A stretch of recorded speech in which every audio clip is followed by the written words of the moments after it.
Hello there. A few days ago I played round 6 in Lichess4545 season 23, so I wanted to show you the game. I played as black, and as you can see, well, my opponent was a little bit lower rated than myself, but again, well, he was white, so let me show you the game. He opened with e4. I responded my usual e5, knight f3, so just normal developing moves, and here I play Petrov again. So right away challenging e4. So well, Petrov has sometimes it has reputation of being boring and drawish, but my experience is completely different. I find Petrov very aggressive and attacking opening, so immediately instead of defending my e5 pawn, I immediately attack e4. And of course, if you want to exchange everything in Petrov, sometimes you can, but if you want to play attacking chess, aggressive chess, then I think you can do this with Petrov. He opens with now his knight to c3. Now there are several possibilities, and I decided just to transpose to this 4 knights game. So if you see this position, if you didn't know it started as Petrov, you could just assume that it was just regular 4 knights defense. So this could be the move order as well. Okay, so we transposed, and now he played d4. So now this is 4 knight Scotch game. So it transposes to Scotch, and I like playing Scotch myself. So I'm pretty familiar with this kind of positions because I used to play them, and I still play Scotch. So I know how to deal with this position. Of course, I don't know any deep theory, but I know some ideas just from experience. So the main response for black here is if just e takes d4, and now if knight would take on d4, then this bishop comes to b4, forking this knight, and also making pressure on this e4 pawn, because this knight is defending this pawn, and if this knight cannot move, then well, you can just take the pawn. So these are just some basic ideas and how the game usually goes. So I just assumed that he will take my my pawn, but instead he played very surprising move, knight d5, and I have to say I didn't see this move before. I was very surprised. I didn't know what was it, what's happening here exactly. So he's giving his pawn away, it looks like, and what else he gained in return? Okay, he does get this knight on d5 here, and I guess the point of this knight is to take control of e7 square. So if my knight, for example, ever got pinned, I cannot easily unpin it with queen to e7 because this is guarded. So I guess this is idea. And later, after the game, I looked at the book. I wanted to know which opening was it, how to deal with this, and I realized it's called Belgrade Gambit. And it's funny because my opponent was from Serbia, so maybe he was from Belgrade. So he's from Serbia, possibly from Belgrade, and he played the Belgrade Gambit. So okay, and well, I didn't know how to respond. I didn't know any theory. Later I saw that knight b4 is the strongest response here, and here black is something like -1, so black is much better. So I guess this Belgrade Gambit is playing for traps. There are probably some traps included, which if black is not careful can fall for traps. Okay. I didn't know what to do, and well, I was thinking, I'm not sure what to do, but this e4 pawn is on pre, so I can take this e4 pawn. It's always good if you are black, and if you can take the e4 pawn, white e4 pawn, it should be good. And so I took it. I played knight take c4, and there are some well, very wild responses here. For example, if he would play queen here to e2, So this is the variation. Then I would be obliged to play f5. This is the only way to protect my knight, because now my knight is pinned, and I cannot play this queen e7 move, which is typical of Petrov. So the game could go something like this. So knight d2, and then I have to give back one of the pawns. So I have to play d3 here. Queen takes d3, and now I have this knight b4 attacking the queen, and also this c2 square, which comes with the fork. So he has to take it. I have to take it back. He plays c3, and I retreat my bishop. So in this position, well, okay, I did develop my my king side. I can castle. This bishop would probably go either to b7 or a6, so I would fianchetto it, and this knight is okay here. He can try to chase it. I can just bring it back. I have no problems with this knight, or well, this would weaken his king side and so on. But none of this happened because well, after I played knight takes e4, he just took the pawn. Knight takes d5. Knight takes d4. Sorry. Okay, and now you see that well this is very dynamic. This situation here, and well, just to tell, I wasn't sure what he will do, and I was kind of hoping that he'll play g3 here, with the idea to fianchetto bishop, and if he did play g3, I would play b6. Why? Just for the aesthetics point of view. So you can imagine, for example, okay, I am offline.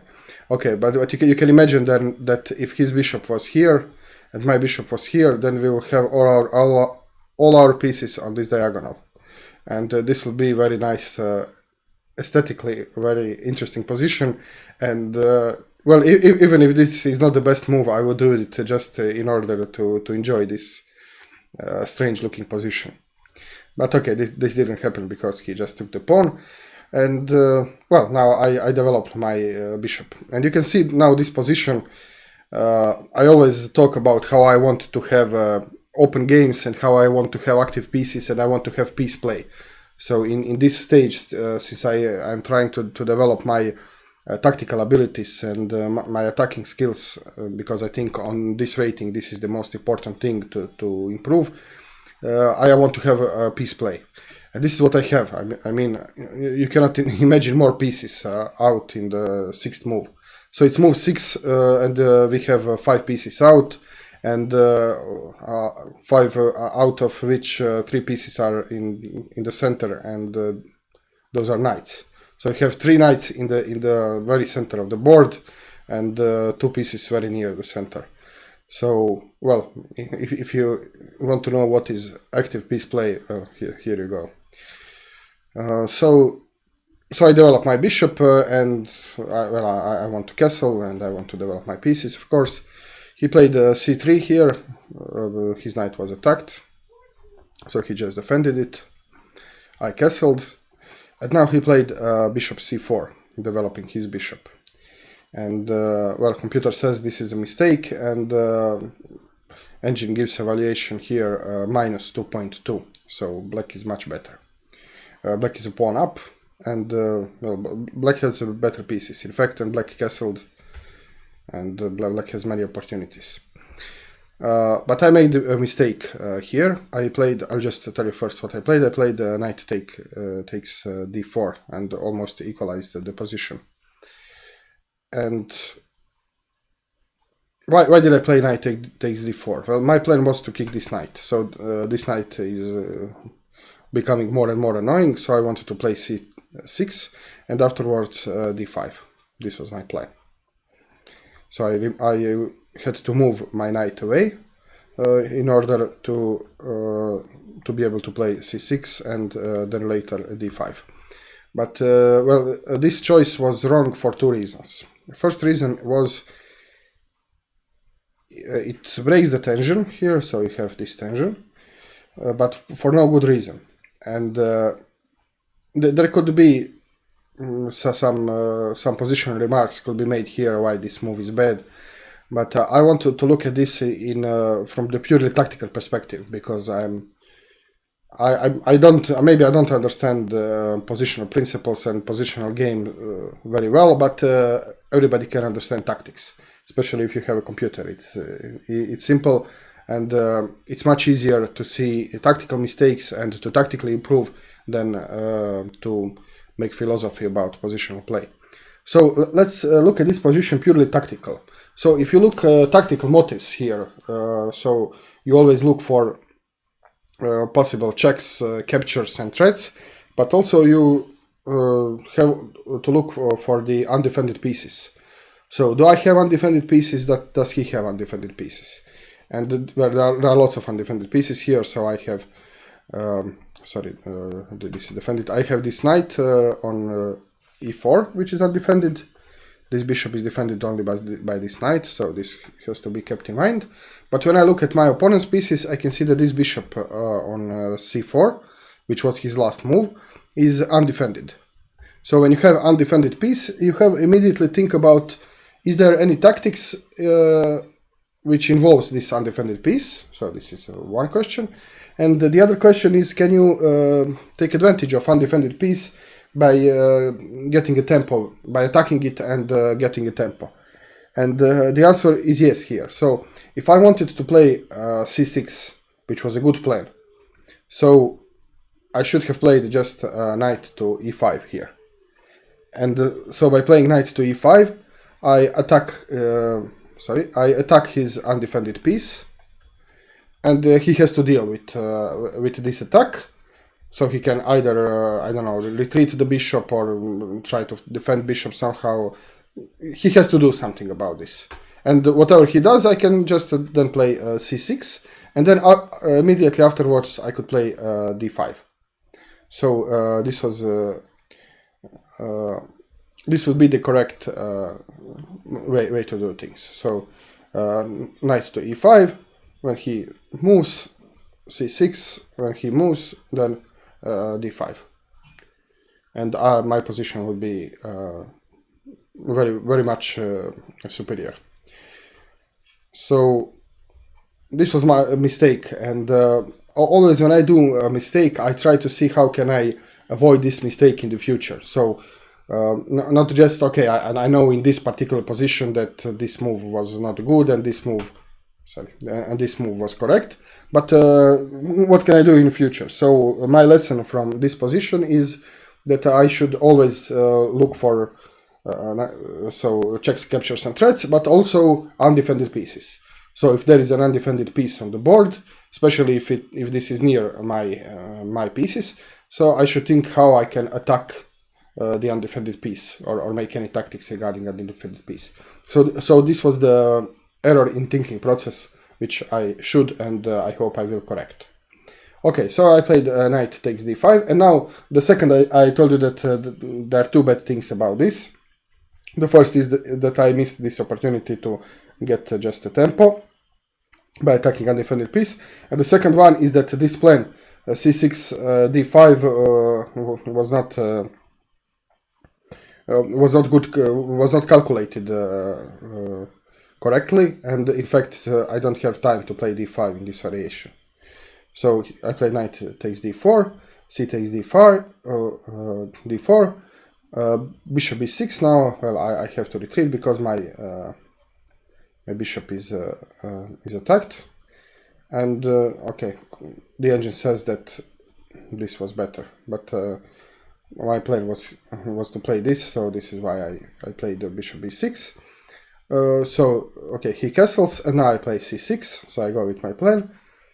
And now I was thinking, okay, he has to retreat his knight, and now I will play d5. And this is where I miscalculated, because he can now take knight takes b6. I have to take back. I took with my queen, although engine would prefer that I took with the pawn. But okay, I wanted to activate my queen to develop it. Now this queen is eyeing this b2 square, so if this bishop moves, I can just grab the b2 pawn. And also this d4 pawn which is defended only by his queen, is attacked, and also I am eyeing in x-raying his queen via this f2 square. So I like my queen here. I think this was okay. But now in this position, it's white's turn, so white could just push the d5 pawn, and then, well, whatever I do here, he just got rid of his main weakness in the position, and the position is completely equal after, for example, d6. Okay, so I missed this. So I missed that after all these exchanges. In fact, after I play c6, that I will not have time to play d5. And if you remember, in this variation, after this knight to e5, I will have time to play both c6 and d5. Okay. So this was what happened, and now he just had to push the pawn, and he would have a good position. But luckily for me, he made a mistake. He didn't play this pawn push, but he played rook e1. And I was very happy because then, of course, I immediately played the d5. Now, yes, this did attack my knight here, but by d5, I defend my knight and I don't have any problems. And I also attack his bishop, which I cannot immediately take because this was just a result in exchange. Maybe I could, but this position is now very good, and the engine gives minus 1.1. Okay, so he retreated his bishop, bishop b3. I developed my last undeveloped piece, so I played bishop f5, and I also am defending now this knight here, which is attacked once. So when you have a piece which is attacked once and defended once, then you should treat it like the undefended piece. So this knight is technically undefended, so I defended it and developed the piece. He played bishop e3, developing himself, and now I played queen c7. Again, move which the computer doesn't like, but I think it's okay. It's not a bad move, and I'm just bringing my queen to the action, to the king side, because my pieces are on the king side, and I think that queen could join here, but here on c7 it still protects the queen side, so I think this queen is active here. Bishop c2. Now he's fighting for the center, and this is okay. Bishop g6. So I did remember to look at my undefended pieces, and this bishop is undefended. So this knight is pinned, in fact. So if I would move this knight, okay, I could move it here and it will protect. But if for any reason I would have to move this knight somewhere else, then this bishop will just hang here. Okay, so I play this prophylactic move. So now my bishop is defended, and I still maintain control in the center. Queen f3, so fighting for the center here again, and activating his queen. Knight f6. Okay, so this move could also be discussed. So I have two undeveloped rooks. So maybe this is a move which is not very principled. It's not a bad move, and even the engine says that this move is okay. Engine would maybe prefer to play on d6, but it's almost equally good. But okay, I don't have any problems with my positions. So everything is well guarded, everything is in place. So I should think how to activate my rook. So maybe just to play rook a to e8 if I want to have my rooks here on f and e file, because maybe I would like to attack on the f file once this got exchanged, or I could just play this rook f e8. So this would be some normal developing moves, which maybe would be more principled than moving this piece again while my rooks are undeveloped. But okay, I had some ideas. So my idea was twofold. So first of all, I wanted to exchange the bishops because he has bishop pair, and the position is it's not completely open, but it has some it has some open diagonals here, you can see. So with all these diagonals opened, I just didn't feel comfortable with him having the bishop pair. So I wanted to exchange bishops. So this bishop is undefended, so he has to do something about this. when I moved this knight. And I thought, okay, if he takes my bishop, then I can take it back with my f pawn, and then I have opened the f file, and my rook is already on f8. His queen is on f file, and I could have some sort of attack here. So this was the idea. He played bishop f4, so some kind of in-between move, attacking my queen. So I cannot now take his undefended bishop because my queen is attacked. I put my queen back on b6. So I realized that well, there are not much free diagonals for my queen on the king side, and here again it performs this double attack because both of these pawns are currently weak. So I think it's nice having a queen here. He now took the bishop, and I took with f pawn, and now I am x-raying his queen with my rook. So he moved his queen, and I think he made a huge mistake here because, well, he now offers to exchange queens, and I'm a pawn up, and I have a much superior pawn position. So I have only 2 pawn islands, and he has 3 pawn islands. He has 1 very weak pawn, and after the exchange he'll have double pawns here. So, and he's a pawn down. So I think that he's the one who should be trying to have the queens on the board. And I took quite some time. I did take the queen, but I took some time because if you watched some of my previous videos, every endgame I ended up in, I lost. I just had this terrible misfortune with the endgames. So I was a little paranoid and I was a little afraid when I saw that this will be another endgame, although I do have a superior position, but my endgame confidence is very, very low. So I was thinking here, oh, maybe I can somehow keep the queens and just avoid this endgame, because I will lose again in the endgame. And this was what I was thinking. So obviously this is the best move. But okay, I was a little bit afraid of going into yet another endgame. But then I thought to myself, well, I cannot play chess if I will be afraid to go to technically one endgame. So, okay, I decided to play the best move, and I took the queen. He took back, and now, okay, now you can see that his pawns are not very, very good, and my pawns, especially on the queen side, are very, very strong. And now the game continued. So, what was my strategy here? Well, it was basically to exchange, because I thought that, well, as long as he has rooks, he has some dynamic potential in the position, and if the rooks were gone, then I would have a knight with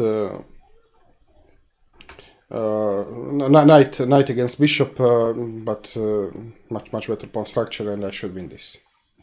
And also, when I was thinking about this exchange, I'll just go back a little. Here, when I play this knight f6, I also noticed that all my pawns are on the light squares, and this could be this pawn could also very easily be on the light square. So this is another reason why I wanted to exchange these bishops, because I thought that if he is left with a dark square bishop and all my pawns are nicely placed on the light squares, that should favor me. And this is exactly what happened. So after the exchange of queens, well, this bishop cannot attack my pawns. They are all very nice placed.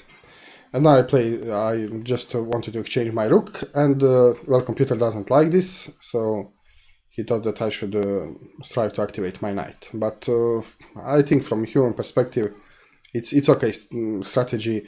I just don't want to give him tactical opportunities with 2 rooks on the board. So I offered to exchange rooks. He played again in between move, so attacking my rook. And now I played the in between move. I didn't move my rook immediately, but I took his rook with check. He had to took back, and then I moved away my rook, again offering to exchange the second rook. He played the king f1, and now, okay, I could have a exchange immediately, but I was thinking, okay, then his king will be more active than my king, and I'm not in a hurry to exchange, so I didn't give up to this exchange mania like in the last few games. When I wanted to exchange, I was just exchanging no matter the price. So here I thought, okay, maybe I don't have to exchange these rooks. Let's just improve my position. And now I played knight e5, and this knight, knight e4. So this knight e4 move was suggested by the engine earlier, and I play this now. So okay, bishop b4. Of course, the bishop was attacked. King f7. Now I'm controlling these penetration squares, so that his rook here doesn't have any potential. He played f3, kicking away my knight. I played knight g5 here. Now I had some ideas of moving my knight to the queen side and assisting my pawns to promote maybe or something. And now he decided to take. I took, and now he wanted to prove that his king is more active here.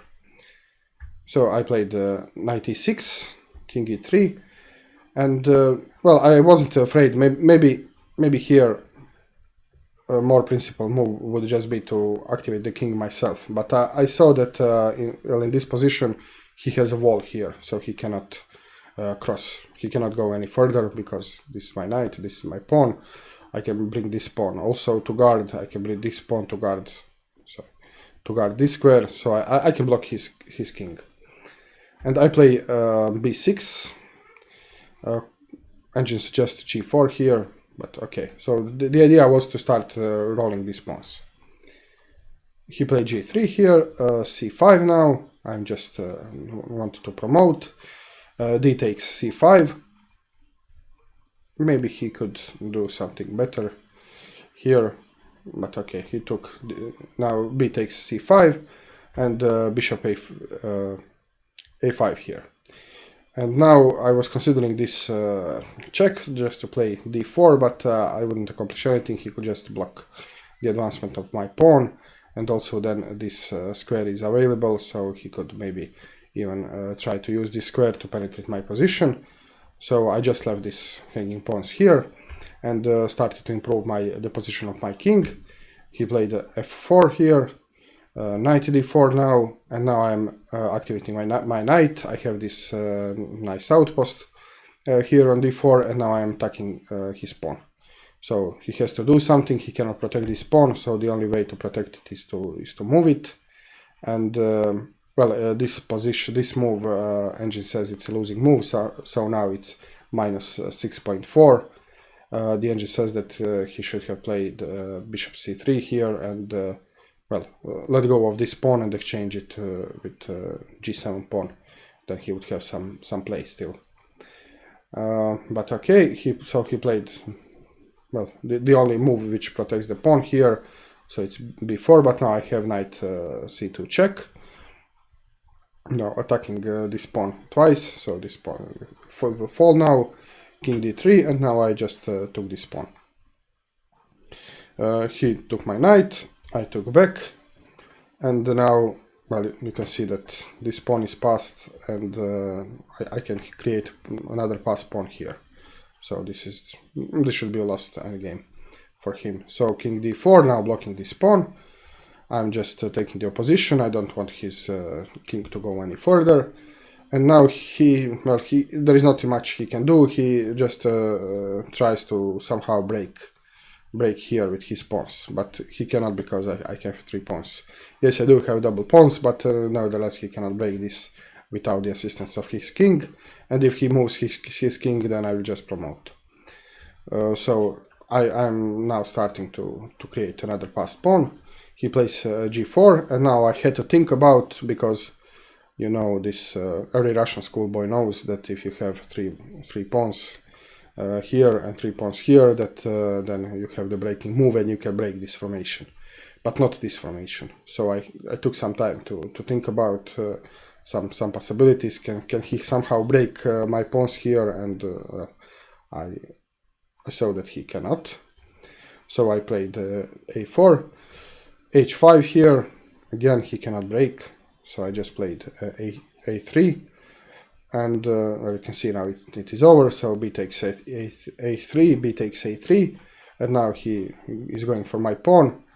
And well, I have now 2 pawns, and he cannot stop both pawns, so I play this pawn sacrifice d4 check, and if he takes, then he's out of the square, and he cannot stop the pawn. So he took, and now you can see that he's out of the square of the pawn, and now I can just promote the pawn. So well, he tried something, and this promotion comes with a check, king e3, h takes g6, and now he resigned the game. Okay, so well, I won this game, and I encountered the Belgrade Gambit for the first time. And well, although I won, I think there was one situation, at least one, in which I could have played better. And of course, there are many situations with which there were better moves, but this one is very characteristic because this one I can understand why. And so this is the lesson I took from this game. So this position, undefended piece, I wanted to play c6, so I had to move my knight, so it's perfect. I can move my knight by attacking the undefended piece. And well, this is something this is the moment to learn something from. And also the second interesting position for me was this one. So okay. So I decided here to exchange, and I still think it is a good move, but maybe my development was neglected. So maybe I had to think, at least to consider seriously some of developing rook moves here. But I didn't even consider this. I was focused. So I'm now talking about what I had in mind. So I was focused about the pieces, these pieces who are in play, and I forgot that I have 2 pieces which are undeveloped. So I should at least consider these moves. Okay, and well, what is a little miracle? I actually won the endgame, although it was a very simple endgame. I had the obvious advantage, but nevertheless, I was losing much better endgames. So I guess it's good for my confidence. Okay, thank you very much for watching this video. I hope you liked it. If you did, then please click the like button, subscribe to my channel, leave the comment below, and see you soon. Cheers.